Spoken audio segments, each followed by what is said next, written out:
Slogan, comme on fait chez nous. Quand je dis Tchoboué, hey, vous répondez Hey. Et quand c'est le cri de ralliement quand on a une lourde charge à transporter ensemble. On dit Tchoboué, hey, Tchoboué, hey. Et au troisième Tchoboué, tout le monde concentre ses efforts pour soulever la charge et déplacer la charge. Et c'est ce que nous sommes en train de faire ici. Nous allons avec tous nos efforts ensemble dégager Ali et Fortville. Allons-y. Tchoboué, hey. Tchoboué, hey. Tchoboué, hey.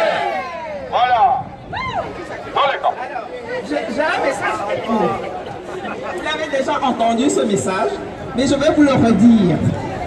Peuples africains, levons-nous comme un seul homme pour barrer la route aux fratelets de notre âge qui nous empêchent d'avancer et de nous faire respecter.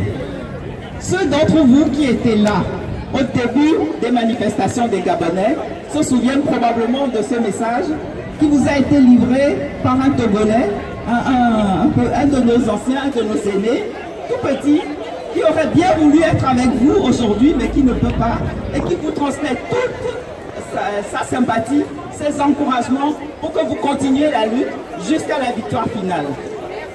Ce que je vais vous dire, c'est que nos destins, entre nos destins de Togolais et les destins des Gabonais, sont tellement communs en bien de choses, en bien de points.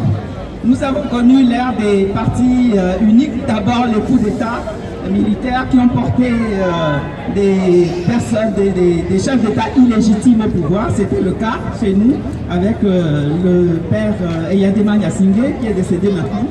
Nous avons connu l'ère des partis uniques où les élections étaient totalement frauduleuses, où c'était des plébiscites qui n'avaient rien à voir avec la volonté de la population et la vérité des urnes.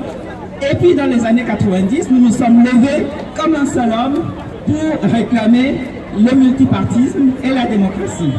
Et au Togo, nous avons eu notre conférence nationale qui effectivement a abouti à une transition et à l'issue de laquelle nous avons adopté une constitution le 14 octobre 92.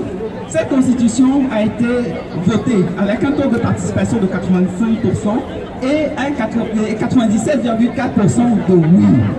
Et dans cette constitution, il y avait la limitation des mandats présidentiels à 2 mandats de 5 ans, point barre.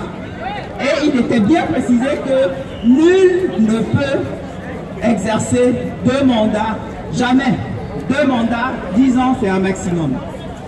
Et les élections se déroulaient également avec des scrutins à 2 tours. Et en 2002, le 31 décembre, quasiment la nuit, parce que les élections législatives précédentes avaient été tellement truquées qu'elles avaient été boycottées par l'ensemble de l'opposition, le parti unique s'est retrouvé avec une assemblée nationale où ils avaient les 4/5e qui leur permettaient de modifier la constitution. Et ils ont modifié cette constitution nuitamment le 31 décembre pour permettre à Gnassingbé et Eyadema de briguer un 3e mandat. À ce moment-là, il savait déjà qu'il était malade et qu'il ne pouvait pas terminer son mandat. Et donc, dans les modifications constitutionnelles, l'âge minimum pour être président de la République était à 40 ans. Il a fait abaisser à 35 ans parce qu'il préparait déjà son fils pour prendre le pouvoir. Et quand il est décédé le 5 février, son fils, effectivement, les militaires ont d'abord fait un coup d'État. Et parmi les troubles qui ont suivi ce coup d'État, un rapport d'établissement des faits de l'ONU a dénombré 500 morts.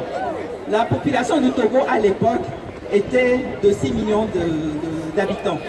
Imaginez, si on fait un parallèle avec la France à cette époque, 5000 morts en France, ça aurait fait bouger les foules. Au Togo, ça n'a fait bouger personne. Et la CEDEAO s'est saisie du problème, ils sont venus, ils ont fait organiser des élections truquées, juste pour légaliser le coup d'État, et Faure Gnassingbé est arrivé au pouvoir. Donc, sans limitation de mandat et avec des élections à un seul tour. Alors, les élections qui se déroulent au Togo, c'est exactement comme chez vous au Gabon. On trafique. Ça commence déjà avec le fichier électoral pourri. On fait vite les résultats, on fabrique des faux procès-verbaux et puis le lendemain, on proclame les résultats et on sort les chars dans la rue. Et les manifestations sont systématiquement réprimées dans la violence, dans la mort, etc. Alors, nous avons marché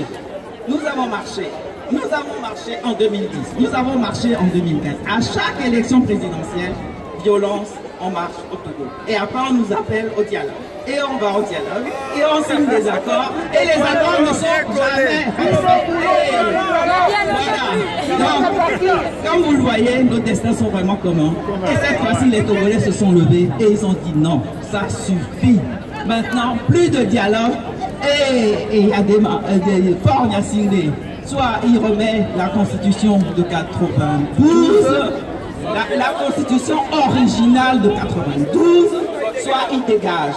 Mais de toute façon, il va dégager. Cette fois-ci, c'est la bonne. Dos au mur, il va dégager.